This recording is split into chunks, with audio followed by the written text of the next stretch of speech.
নাজাত পাবো রোজ হাসরের ময়দানে।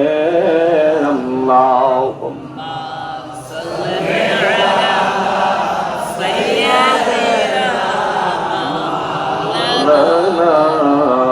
মুহাম্মাদ ওয়া আলা সাইয়্যিদিনা।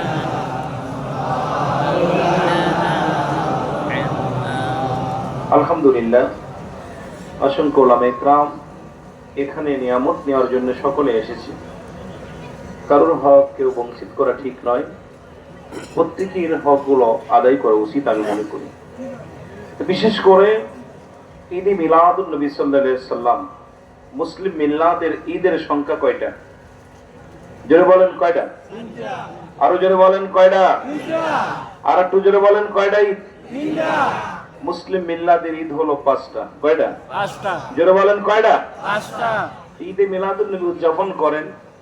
ঈদ মানে আনন্দ, মিলাদ মানে জন্ম বৃত্তান্ত। ঈদে মিলাদুন নবী আমাদেরকে জানতে হবে। বিশেষ করে মুসলিম মিল্লাতের গোটা কুল কায়নাতের 1 নম্বর ঈদের নাম হলো ঈদে মিলাদুন নবী সাল্লাল্লাহু আলাইহি ওয়াসাল্লাম। আর একটু জোরে বলেন সাল্লাল্লাহু আলাইহি ওয়াসাল্লাম। 2 নম্বর ঈদের নাম হলো ঈদুল ফিতর। 3 নম্বর ঈদের নাম হলো ঈদুল আজহা। 4 নম্বর ঈদের নাম হলো ইয়ামুল জুম্মা। 5 নম্বর ঈদের নাম হলো আরাফাতের ময়দান। জোরে বলেন মারহাবা। আরো জোরে বলেন মারহাবা। তো বিশেষ করে আমি একটা মেসেজ আপনাদেরকে দিব। কেবলাজান হুজুর বলছেন যে বাবা, এমন একটা সময় আসবে তসবির সুতা ছিঁড়ে গেলে যেমন মালাগুলো ধরে রাখা যাবে না, এখানে সুর দিয়ে আলোচনা করতে গেলে সময় লাগবে। বিশেষ করে এই যদি আপনার একটা তসবি ধরে আসেন, এই তসবি যদি সুতা ছিঁড়ে যায়, মালাগুলো ধরে রাখা যাবে না। ঠিক সে জামানায় মানুষের উপরে এইরকম বিপদ আসবে। ভালো করে খেয়াল করবেন।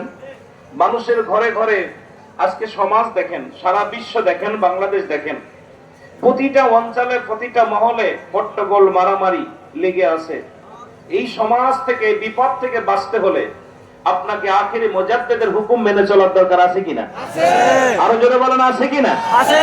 তাহলে আমাদের এই যে ঘরে ঘরে মিলাদ দেওয়ার একটা হাকিকত, যেখানে মানুষ হট্টগোল আগুন সন্ত্রাসী করতেছে, কেবলাজান হুজুর তার মুরিদানদেরকে এমন একটা শিক্ষা দিয়েছে, তারা রাসূলের মহব্বত নিয়ে সদা সর্বদাই ব্যস্ত থাকুক। জোরে বলেন ঠিক কিনা? কারণ আমরা হট্টগোলের পক্ষে না, মারামারির পক্ষে না, সন্ত্রাসীর পক্ষে না, আমরা মদিনাওয়ালার পক্ষে। জোরে বলেন ঠিক কিনা? আর একটু জোরে বলেন। এখন রাসূলের মিলাদ অনেকেই মানি না। জোরে বলেন ঠিক কিনা? রাসূলের মিলাদ মানার জন্য সূরা ইখলাসই যথেষ্ট। সকলে পড়েন বিসমিল্লাহির রহমানির রহিম। কুল হুয়াল্লাহু আহাদ আল্লাহুস সামাদ লাম ইয়ালিদ ওয়া লাম ইয়াকুল লাহু কুফুয়ান আহাদ। আল্লাহ বলতেছেন, হাবিব আমি আল্লাহ এক। আমার রাসূলকে জানাচ্ছে আল্লাহ কয়জন? আরো জোরে বলেন কয়জন? একজন। আল্লাহ বলে, হাবিব আমি এক, আমি আল্লাহ এক, দ্বিতীয় কেউ নাই। আমি কাউকে জন্ম দিই নাই, কারো থেকে জন্ম নিই নাই। সুতরাং রাসূলের জন্ম ছিল, রাসূলের বাবার নাম আব্দুল্লাহ। নাম কি?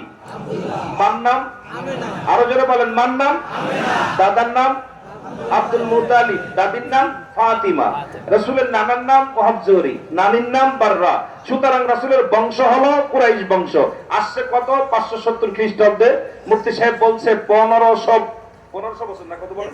1500 বছর এই রাসূলের ঈদে মিলাদুন নবী উদযাপন হচ্ছে। সুবহানাল্লাহ বলেন না? কতশো বছর? তাহলে রাসূলের আব্বা মা বংশ পরিচয় ছিল, আমার আল্লাহর বংশ পরিচয় আছে না। সুতরাং স্রষ্টার কোন স্রষ্টার জন্ম আছে, সৃষ্টির জন্ম আছে, স্রষ্টার জন্ম নাই। সুতরাং আল্লাহর জন্ম নাই, রাসূলের জন্ম আছে। যে বাতিল ফেরকা আলেম ওলামা বলতেছে যে রাসূলের জন্ম মানে না, নিজেই তো নিজের জন্ম নিজে অস্বীকার করে, ওর জন্ম আছে। যেটা বলেন ঠিক কিনা?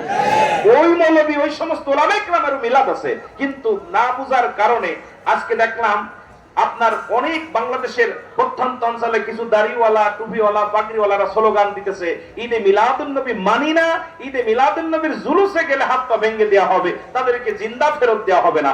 আমি বলি আলেম ওলামা আপনারা নিজের ধর্মটাও অস্বীকার করেন, আরে রাসূল যে দুনিয়ার মধ্যে আগমন করেছে এটা যদি অস্বীকার করেন আপনার ঈমানই তো থাকবে না। জোরে বলেন ঠিক কিনা?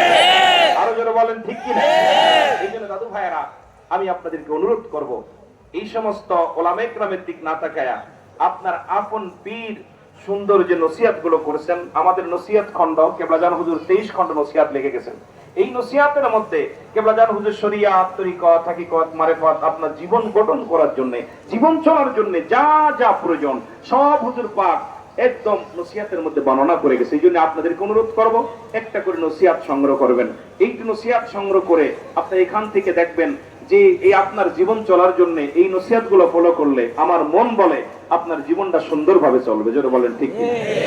আমি আলোচনার আগাবো না, আপনাদের কাছে বিদায় চাই, দোয়া চাই। যেহেতু অনেক ওলামায়ে কেরাম তারা আলোচনা করবে, পর্যায়ে আলোচনা করবেন জনাব হযরত মাওলানা মুফতি মাসুদুর রহমান হামিদী সাহেব, এরপরে যারা আছে আলোচনা সকলকে দেবে উনি।